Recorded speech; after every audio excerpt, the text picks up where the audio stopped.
इस वीडियो में हम आपको बताने वाले हैं कि सच्ची भक्ति की पहचान कैसे करें। बहुत समय पहले की बात है।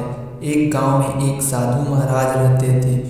उनका जीवन बहुत ही सरल था और वे सच्चे दिल से भगवान की भक्ति करते थे। लोग दूर दूर से उनके दर्शन करने आते थे और उनकी बातों से प्रेरणा पाते थे।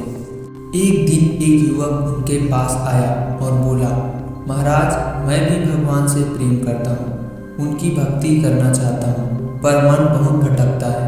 कृपया मुझे सच्ची भक्ति का मार्ग बताइए। साधु मुस्कुराए और बोले, कल सुबह सूरज उगने से पहले नदी किनारे आ जाना, मैं तुम्हें भक्ति का रहस्य बताऊंगा।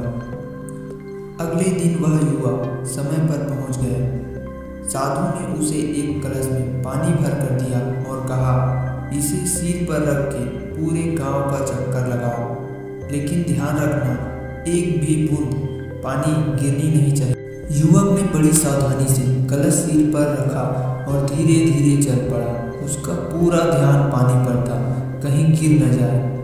किसी की आवाज़ पर भी उसने ध्यान नहीं दिया। जब वह वापस आया तो साधु मुस्कुराए और पूछा, बोलो, क्या पानी गिरा?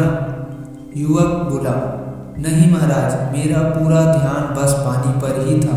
साधु गंभीर स्वर में बोले, बेटा, जिस तरह तुम्हारा ध्यान पानी पर था, अगर वैसे ही हर पल तुम्हारा मन भगवान में लगा रहे तो वही सच्ची भक्ति है।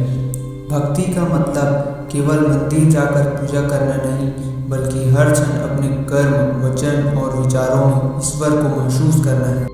युवक की आंखें खुल गई। उसने झुककर साधु के चरण स्पर्श किए और सच्चे मन से भक्ति के मार्ग पर चल पड़ा।